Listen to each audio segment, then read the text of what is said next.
స్వాగతం. ముందుగా హెడ్లైన్స్. కాంగ్రెస్ మార్పు తెస్తానని పేదలకు కరెంటు నెల పింఛన్లు ఇవ్వలేకపోతుందని హరీష్ రావు అన్నారు. ప్రశ్నిస్తే స్పందన ప్రభుత్వం నుంచి రావాలి గాని పత్రికకు దానికి సంబంధం ఏమిటి? కేంద్ర ప్రభుత్వం మద్దతుతో కెమికల్స్ రంగంలో 1.25 లక్షల కోట్ల పెట్టుబడులు. ఇక డీటెయిల్స్ చూస్తే దక్షిణ భారత్లోని రాష్ట్రాలను కలిపి ప్రత్యేక దేశంగా ఏర్పాటు చేయాలని కర్ణాటకకు చెందిన కాంగ్రెస్ ఎంపీ డీకే సురేష్ వ్యాఖ్యలు చేసిన విషయం తెలిసిందే. ఈ వ్యాఖ్యలు రాజకీయ వివాదానికి దారితీశాయి. బీజేపీ యువ మోర్చా కార్యకర్తలు ఆయన వ్యాఖ్యలను వ్యతిరేకించారు. ఈ మేరకు ఆదివారం బెంగళూరులోని డీకే సురేష్ ఇంటి ముందు నిరసన కార్యక్రమాన్ని చేపట్టారు. డీకే సురేష్ కు వ్యతిరేకంగా నినాదాలు చేశారు. పోలీసులు ఆందోళనకారులను అరెస్ట్ చేశారు.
సెంట్రల్ నియోజకవర్గంలో బోండా ఉమా ఆధ్వర్యంలో మెడికల్ క్యాంపుకు బ్రహ్మాండంగా ఆదరణ వస్తోందని, ముఖ్యమంత్రి పేద ప్రజలకు కావాల్సిన కనీస ఆరోగ్య ఏర్పాట్లు కూడా చేయలేదని, అంతేకాకుండా 3 నెలల్లో ఎలక్షన్లు ఉండగా ఇప్పుడు కొత్తగా ఒక నాటకం ఆరంభం చేశాడు.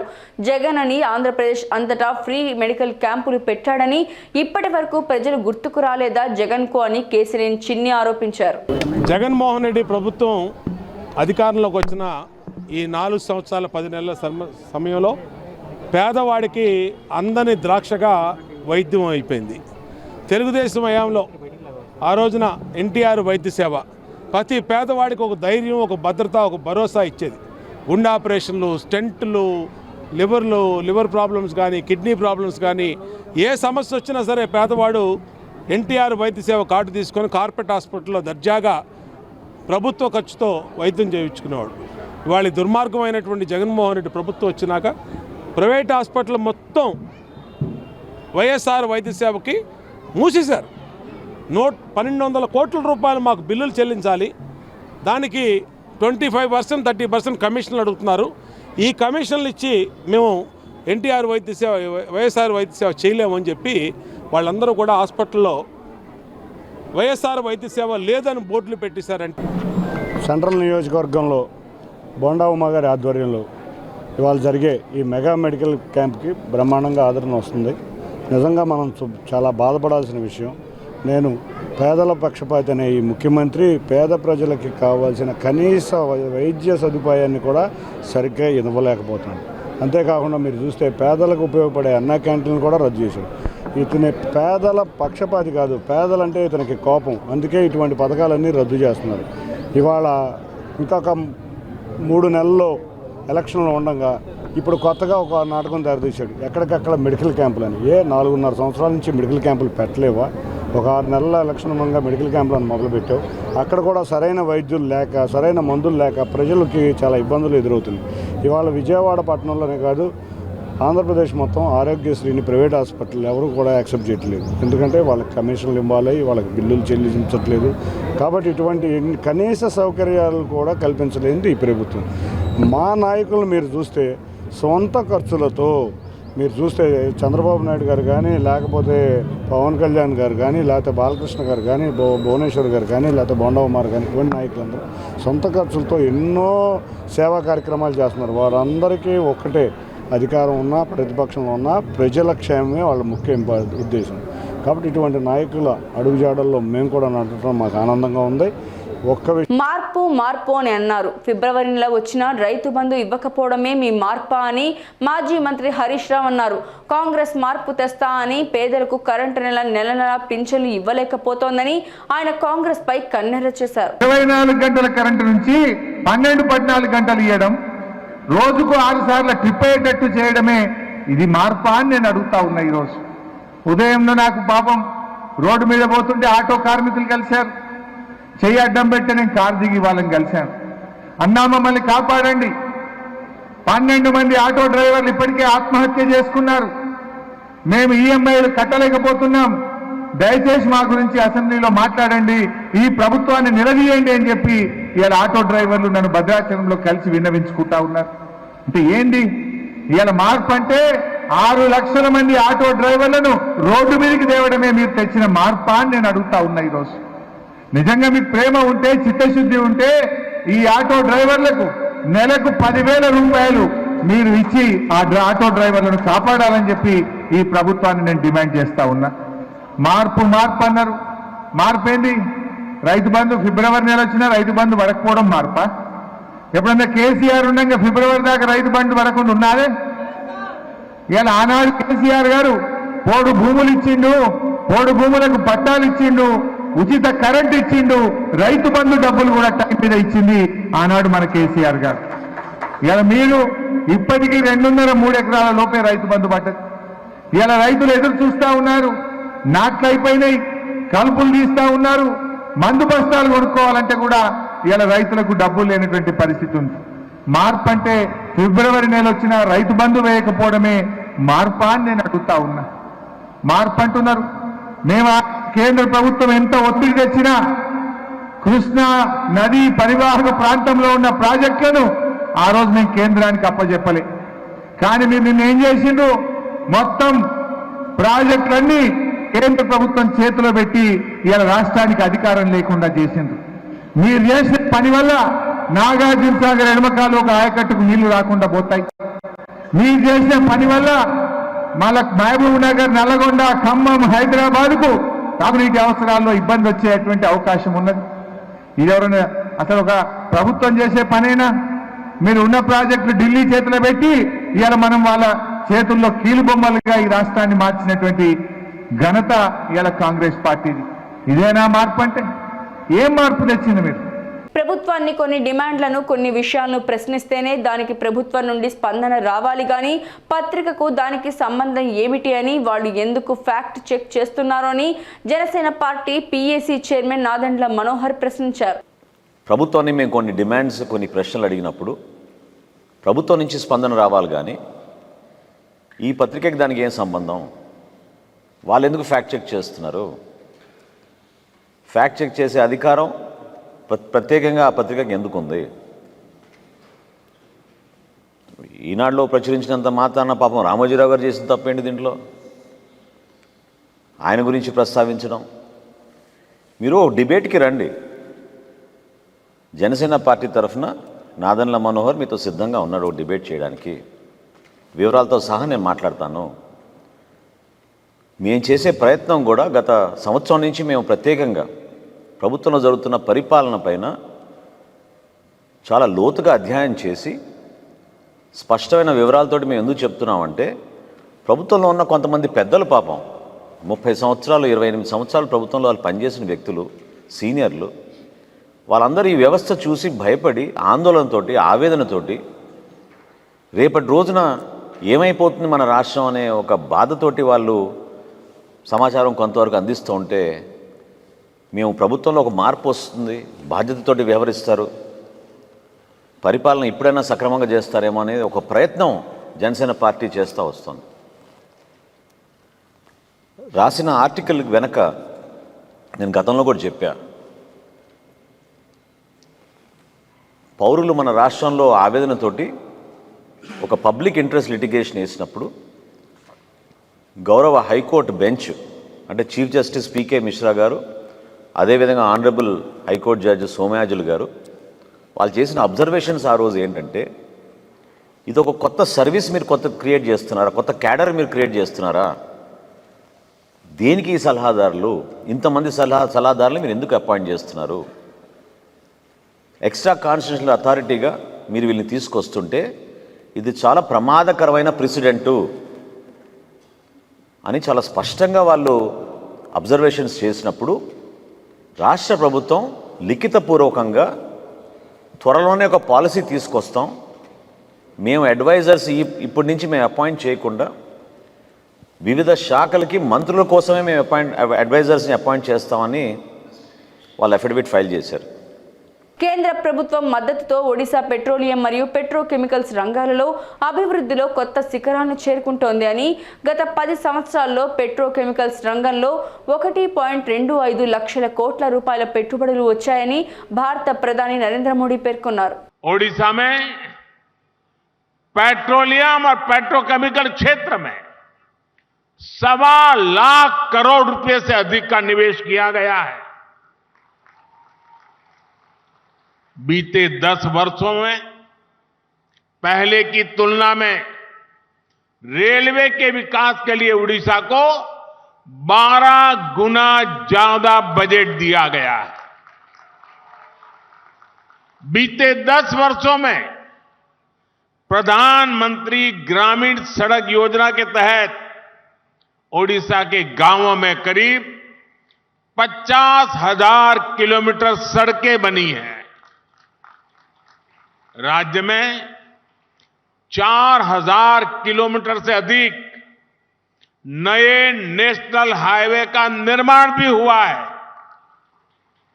आज भी यहां नेशनल हाईवे उससे जुड़ी 3 बड़ी परियोजनाओं का लोकार्पण किया गया है. इन प्रोजेक्ट से झारखंड और ओडिशा के बीच इंटर स्टेट कनेक्टिविटी बढ़ेगी और यात्रा की दूरी भी कम होगी. ये क्षेत्र खनन, बिजली और इस्पात उद्योग की संभावनाओं के लिए जाना जाता है. इस नई कनेक्टिविटी से इस पूरे क्षेत्र में नए उद्योगों के लिए संभावनाएं बनेगी, रोजगार के हजारों नए अवसर बनेंगे. आज संबलपुर तालचेर रेलखंड का दोहरीकरण, जार तरभा से सोनपुर सेक्शन तक नई रेल लाइन का भी शुभारंभ हो रहा है. पूरी सोनपुर एक्सप्रेस से सुबर्णपुर जिला यानी हमारा सोनपुर जिला आज रेल कनेक्टिविटी से जुड़ रहा है. జగన్మోహన్ రెడ్డి అధికారంలోకి వచ్చిన ఈ 4 సంవత్సరాల 10 నెలల సమయంలో పేదవాడికి అందని ద్రాక్షగా వైద్యం అయిపోయిందని, తెలుగుదేశం హయాంలో ఎన్టీఆర్ వైద్య సేవ ప్రతి పేదవాడికి ఒక ధైర్యం, ఒక భద్రత, ఒక భరోసా అని చంద్రబాబు ఇచ్చారు. లివర్ ప్రాబ్లమ్స్ కానీ, కిడ్నీ ప్రాబ్లమ్స్ కానీ ఏ సమస్య వచ్చినా సరే పేదవాడు ఎన్టీఆర్ బయోసేవ కార్డు తీసుకొని కార్పొరేట్ హాస్పిటల్లో దర్జాగా ప్రభుత్వ ఖర్చుతో వైద్యం చేయించుకునేవారని బోండా ఉమా మహేశ్వరరావు పేర్కొన్నారు. ఈ రాష్ట్రంలో ఉన్నటువంటి ప్రజలందరినీ కూడా మోసం చేసి అబద్ధ మాటలతో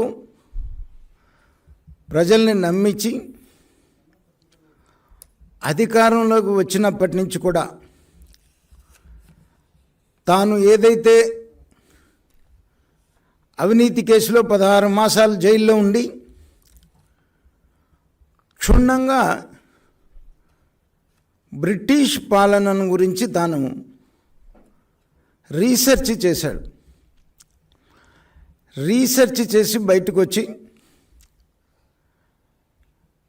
ఎట్లా అయినా 19 ఎన్నికల్లో ప్రజల్ని నమ్మించగలిగితే తన లక్ష్యం ఏదైతే ఉందో భారతదేశంలో అత్యంత ధనికవంతుడు కావాలి అనేటువంటి లక్ష్యాన్ని ముఖ్యమంత్రి అయితే కానీ చేరుకోగలను అనేటువంటిది తన తండ్రి ముఖ్యమంత్రిగా ఉన్నప్పుడు చూశాడు. అలాగే బయటకు వచ్చి జైలు నుంచి బయటకు వచ్చి తల్లి, చెల్లి, బాబాయ్ సపోర్టుతో రాష్ట్రంలో ప్రజలందరినీ కూడా నమ్మించి ఒక్క అవకాశం అని చెప్పేసి నమ్మించి అధికారంలోకి వచ్చినప్పటి నుంచి కూడా బ్రిటిష్ రూల్ని పూర్తిగా ఈ రాష్ట్రంలో అమలు చేయటం మొదలుపెట్టాడు. ఏ రకంగా అయితే బ్రిటిషర్స్ భారతదేశానికి వ్యాపారం పేరు మీద వచ్చి నమ్మించి తన సొంత సైన్యాన్ని పెట్టుకొని భారతదేశాన్ని రూల్ చేసి భారతీయుల్ని ఏ రకంగా హింసించి హత్యలు చేశారో అలాగే తాను కూడా నమ్మించి ఒక అవకాశమైన అధికారంలోకి వచ్చినప్పటి నుంచి కూడా ఆంధ్ర రాష్ట్ర సంపద మొత్తాన్ని కూడా ఏకీకృతం చేసి తాను ఒక్కడే వ్యాపారం చేసుకుంటూ ఎవరిని ఎమ్మెల్యేలను కానీ మంత్రులు కానీ దగ్గరికి రానిస్తే వాటా అడుగుతారేమోనని దూరం పెట్టి ఆఖరికి తల్లిని, చెల్లిని కూడా కంటనీరు పెట్టి ఆంధ్ర రాష్ట్రం నుంచి తరిమి ఈ రాష్ట్రం మొత్తాన్ని దోపిడీ చేసి, దోపిడీయే లక్ష్యంగా ఒక దొంగల ముఠా, ఈ రాష్ట్రం మీద ఒక దొంగల ముఠా పడి ఏ రకంగా అయితే ఇంతకుముందు మనం సినిమాల్లో చూసాము, దొంగల ముఠా గ్రామాల మీద పడి ఏ రకంగా దోచుకుంటుందో ఆ రకంగా అధికారంలోకి వచ్చిన కాడి నుంచి ముఖ్యమంత్రి వాళ్ళ ముఠా ఈ రాష్ట్రాన్ని దోచేసి ప్రజల్ని భయభ్రాంతులను చేసి పోలీసుల్ని తన సొంత సైన్యంలాగా వాడుకొని ఈ రాష్ట్రంలో ప్రశ్నించినటువంటి ప్రతిపక్ష నాయకులను మొత్తాన్ని కూడా జైళ్ళల్లో పెట్టి హింసించి ఆఖరికి సీనియర్ నాయకులను, రాజకీయ నాయకులను కూడా జైళ్ళల్లో కొట్టించినటువంటి పరిస్థితి.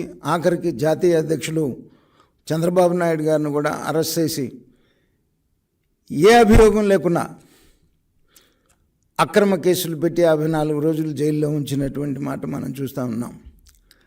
నేను సంవత్సరం క్రితం చెప్పాను వైసీపీ శాసనసభ్యులందరికీ కూడా, మీరు కనుక జగన్మోహన్ రెడ్డిని మార్చుకోకపోతే రేపు ఎన్నికల్లో తాను చేసిన తప్పులన్నీ కూడా మీ మీద వేసి తప్పుకొని మిమ్మల్ని బలి చేసేటువంటి పరిస్థితి వస్తుంది.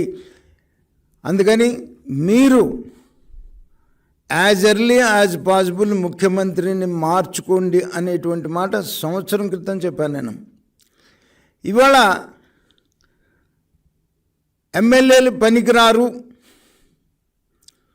అని ఇక్కడ పనికిరాని చెత్తను తీసుకెళ్ళి ఇంకొక చోట పోసేటువంటి కార్యక్రమం. ఈ చెత్తను మాత్రం ఇంకొకళ్ళు మాత్రం ఎందుకు మోయాలి? ప్రజలంతా మాయకులా? ప్రజలంతా మీరు చేసేటువంటి అరాచకాలని చూస్తూ ఊరుకొని బరాయించేటువంటి పరిస్థితిలో ప్రజలు ఉన్నారని మీరు భావిస్తున్నారా? లేకపోతే మీకు నెత్తికెక్కినటువంటి అహంకారం ఇంకా దిక్కుండా అహంకారంతో ఉండి నేను ఎక్కడ ఎవరిని పెట్టినా నా బొమ్మ పెట్టుకొని గెలవాలి అనేటువంటి ఒక ఇంకా అహంకారం నీకు దిగిన పరిస్థితి అయితే నాకైతే ఇంక కనపడతలేదు. ఆఖరికి ఇవాళ ఏదైతే 2019లో నువ్వు ముఖ్యమంత్రి 151 శాసనసభ్యులు తల్లితో, చెల్లితో, బాబాయ్తో బయలుదేరావో, ప్రయాణం చేశావో, 24 ఎన్నికలకు వచ్చే నాటికి నీకు నీ తల్లి మిగిలిన, చెల్లి మిగిలిన. గురజాల మండలం గామలపాడు గ్రామానికి ఎమ్మెల్సీ ప్రభుత్వ విప్ జంగా కృష్ణమూర్తి చేరుకున్నారు. ప్రభుత్వ కార్యాలయంలో ప్రోటోకాల్ పాటించడం లేదంటూ జంగా కృష్ణమూర్తి ఆరోపించారు. గ్రామాలపాడు గ్రామంలో గురజాల శాసనసభ్యులు కాసు మహేష్ రెడ్డి ప్రభుత్వ పథకాల ఏర్పాటులో భాగంగా ఎమ్మెల్సీ జంగా వర్సెస్ ఎమ్మెల్యే కాసు మహేష్ రెడ్డి వర్గాల విభేదాల నేపథ్యంలో గ్రామాలపాడు గ్రామంలో భారీగా పోలీసులు మోహరించారు. జంగా కృష్ణమూర్తికి పోలీసులకు వాదులాట నేపథ్యంలో మా గ్రామంలో మీకేంటి పని అంటూ ఇక్కడ నుంచి నుంచి తక్షణమే వెళ్లిపోండి అంటూ జంగా కృష్ణమూర్తి హెచ్చరించారు. పోలీసు బలగాలతో ప్రజాస్వామ్యాన్ని అణచాలని చూస్తే ఊరుకునే ప్రసక్తే లేదన్నారు. గామాలపాడు గ్రామంలో భారీగా మోహరించిన పోలీసులకు జంగా కృష్ణమూర్తికి మధ్య వాగ్వాదం జరిగింది. ఎమ్మెల్యే కాసు మహేష్ రెడ్డికి ప్రోటోకాల్ అంటే ఏంటో తెలుసా అని నిజంగా కృష్ణమూర్తి పోలీసుల్ని ప్రశ్నించారు. ఒక గ్రామంలో ప్రభుత్వ పథకాలు అమలుపరిచే భాగంలో గ్రామ సర్పంచ్ని, ఎమ్మెల్సీని, ఒక ప్రభుత్వ విప్ అయిన నన్ను పిలవకుండా ప్రోటోకాల్ను ఉల్లంఘించారన్నారు. శాంతంగా ఉన్న పల్నాడు గ్రామాల్లో గొడవలు రేపి పోలీసు బలగాలను మోహరించి ఆటవిక రాజ్యాన్ని ఏర్పాటు చేయాలంటే కుదరదని ప్రజలు అన్ని గమనిస్తూనే ఉన్నారని అన్నారు. 12వ వార్డు బీసీ కౌన్సిలర్ భర్త మహంకాళి నీలం రాజును గురజాల శాసనసభ్యులు కాసు మహేష్ రెడ్డి బెదిరిస్తున్న విధానం చూస్తుంటే పార్టీలో బీసీలకు ఉండే గౌరవం ఇదేనా అని అనిపిస్తుందన్నారు. గురజాల నియోజకవర్గంలో ఒక ప్రత్యేకమైనటువంటి రాజ్యాంగం అమలు జరపడం జరుగుతుంది. గ్రామాల్లోకి వెళ్ళినప్పుడు గ్రామాల్లో ఉన్నటువంటి సమావేశాలకు కానివ్వండి, గ్రామాల్లో జరిగే అభివృద్ధి కార్యక్రమాలకు కానివ్వండి, ఆ గ్రామ సర్పంచి, ఆ గ్రామంలో ఉండే ప్రథమ పౌరుడిగా ఉన్నటువంటి సర్పంచ్ గారికి తెలియజేయాలి. వారి అధ్యక్షతన ఏదైనా సమావేశాలు కొనసాగించాల్సిన ఆవశ్యకత ఉంది.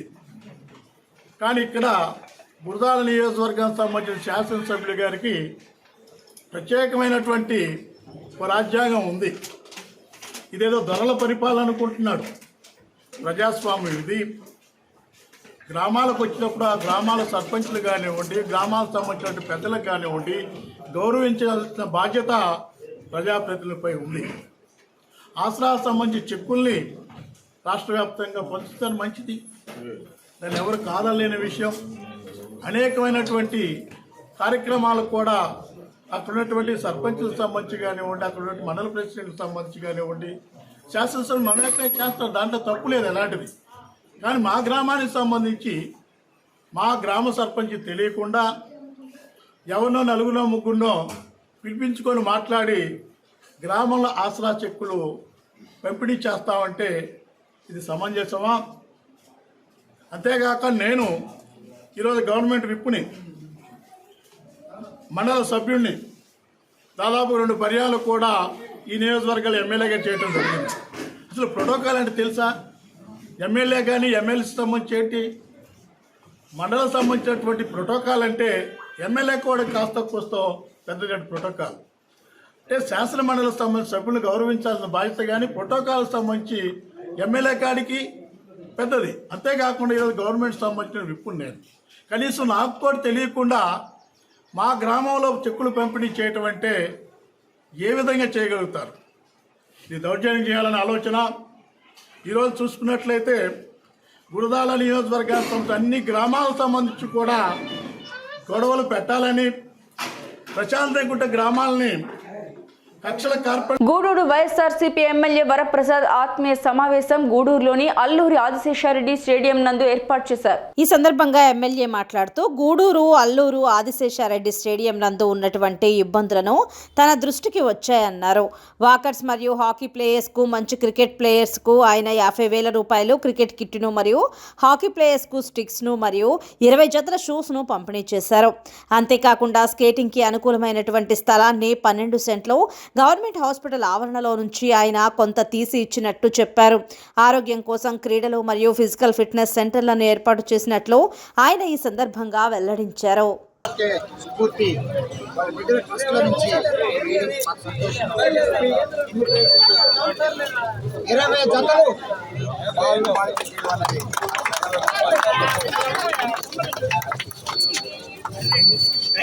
Thank you.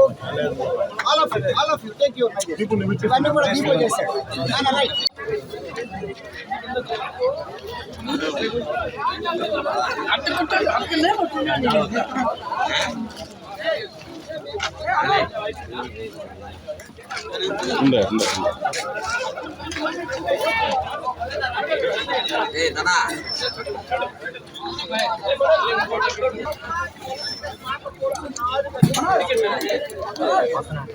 ప్రభుత్వ ప్రభుత్వ చీఫ్ విప్ ముదుసూరి ప్రసాదరాజు శిలా ఫలకాలతో నరసరాపురం ప్రజల్ని మోసం చేస్తున్నారంటూ మాజీ ఎమ్మెల్యే బండారు మాధవనాయుడు మండిపడ్డారు. పశ్చిమ గోదావరి జిల్లా నరసాపురం పట్టణం నుండి బియ్యపుతిప్ప ఫిషింగ్ హార్బర్ స్థలం వరకు ముదునూరి మోసాలను ఎండగడుతూ టీడీపీ శ్రేణులతో కలిసి భారీ మోటార్ సైకిల్ ర్యాలీ నిర్వహించారు. నల్లి గ్రీక్ ఫిషింగ్ హార్బర్ స్థలాల వద్ద ధర్నా చేసి ముదునూరికి వ్యతిరేకంగా నినాదాలు చేశారు. అనంతరం మాధవనాయుడు మీడియాతో మాట్లాడుతూ సుమారు 430 కోట్లతో చేపట్టే హార్బర్ పనులకు ముఖ్యమంత్రి శంకుస్థాపన చేసి 14 నెలలు గడిచిందన్నారు. నేటికి పనులు ప్రారంభించకపోవడం సిగ్గుచేటన్నారు. ముదునూరి మాత్రం హార్బర్ పనులు పూర్తి చేశామని నరసాపురం ప్రజలను దగా చేస్తున్నారంటూ ఆగ్రహం వ్యక్తం చేశారు. ఈ ప్రాంతంలో ముదునూరి పెద్ద ఎత్తున రియల్ ఎస్టేట్ వ్యాపారం చేశారని, బినామీ పేర్లతో 100 ఎకరాలు కొనుగోలు చేశారని ఆరోపించారు. మన నరసాపురం నియోజకవర్గంలో ప్రజలందరికీ కూడా తీర ప్రాంత ప్రజానీకానికి అందరికీ కూడా గుండు చెప్పుడు లాంటి ఒక జిల్లా కేంద్రాన్ని మోసపూరితంగా అన్యాయంగా ఈ ప్రాంతం నుంచి తరలించేసి స్థానిక శాసనసభ్యుల వారు వ్యక్తిగతంగా లాభం పొందటమే కాకుండా మళ్ళీ ప్రజలు మరొకసారి మోసపూరితంగా అబద్ధాలు చెప్పి నరసాపురం నియోజకవర్గంలో 3,200 కోట్ల రూపాయలతోటి అభివృద్ధి చేస్తానని చెప్పేసి పాంప్లెట్లు కూడా ఆయన వేయించుకుని చెప్పడం జరిగింది. ఈ పాంప్లెట్ కూడా ముఖ్యమంత్రి గారి చేతుల మీదుగా శంకుస్థాపన బటన్ నొక్కించి దాదాపు 15 నెలలు కూడా పూర్తయిపోవడం జరిగింది. ఈ 15 నెలల నుంచి కూడా చూస్తే కనుక దాని ఒక్క ప్రాంతంలో కూడా ఎక్కడ కూడా చిన్న అభివృద్ధి కూడా జరిగినటువంటి పరిస్థితి లేదు. ఒకే ఒక చోట ఏదైతే ఏటుకట్టు ఏదైతుందో అక్కడ నాణ్యత లేనటువంటి రాళ్ళకు రైతుల ద్వారా 6 నెలలకి అది కుప్ప కూలిపోవడం జరిగింది. అది కూడా పూర్తిగా వృధా అయిపోయింది తప్ప మిగతాది ఎక్కడా కూడా ఇంత బెడ్ కూడా లేదు. ఇక్కడ హార్బర్ అవనండి, లేదా మోడీ బ్రిడ్జ్ అవనండి, విఎఫ్ ఛానల్ అవనండి, శేషావతారం ఛానల్ అవనండి, దాని మీద చూస్తే కనుక అండర్ గ్రౌండ్ డ్రైనేజ్ అవనండి, అదేవిధంగా రెగ్యులేటర్ పేరుపాలెం దగ్గర రెగ్యులేటర్ అవనండి, ఎక్కడ కూడా అదేవిధంగా ఆక్వా యూనివర్సిటీ అవనండి, ఎక్కడ కూడా ఒక బెడ్ కూడా వేసినటువంటి సందర్భం లేదు. పూర్తిగా అన్ని రకాలుగా కూడా మోసం చేశారు. ఇవాళ మేము నరసాపురం నియోజకవర్గం నుంచి వేలాదిగా ప్రజానికం అంతా కూడా యొక్క ఫిషింగ్ హార్బర్ సైట్ ఏదైతుందో అక్కడికి స్థానిక గ్రామస్తులందరం కూడా ఇక్కడ రావడం జరిగింది. ఇక్కడ నిజంగా ఏదైనా అభివృద్ధి జరిగిందేమో అని, ఏదైతే చంద్రబాబు నాయుడు గారు శాంక్షన్ చేసినటువంటి ఫిష్ ల్యాండింగ్ సెంటర్ సంబంధించినటువంటి కొద్దిగా మెటీరియల్ ఇక్కడ రావడం తప్ప ఇవాళ ఏదైతే 400 కోట్లు అని చెప్పి ఏదో గొప్పగా గర్వంగా ఏదో పెద్ద ఓడలు వచ్చేస్తున్నాయి, షిప్లు వచ్చేస్తాయని చెప్పేసి ఏదైతే అందరినీ కూడా నమ్మ పలికించి మోసం చేసినటువంటి వాళ్ళ మీద చూస్తే కనుక ఇక్కడికి వస్తే ఎక్కడ కూడా ఒక షిప్ లేదు, ఎక్కడ కూడా. వార్తలు ముగించే ముందు హెడ్లైన్స్ మరోసారి. కాంగ్రెస్ మార్పు తెస్తానని పేదలకు కరెంటు నెల పింఛన్లు ఇవ్వలేకపోతుందని హరీష్ రావు అన్నారు. ప్రశ్నిస్తే స్పందన ప్రభుత్వం నుంచి రావాలి గాని పత్రికకు దానికి సంబంధం ఏమిటి? కేంద్ర ప్రభుత్వం మద్దతుతో కెమికల్స్ రంగంలో 1.25 లక్షల కోట్ల పెట్టుబడులు. న్యూ టీవీ న్యూస్ ఇంతటితో సమాప్తం. తిరిగి రేపటి బులెటిన్లో మళ్ళీ కలుసుకుందాం. అంతవరకు సెలవు, నమస్కారం.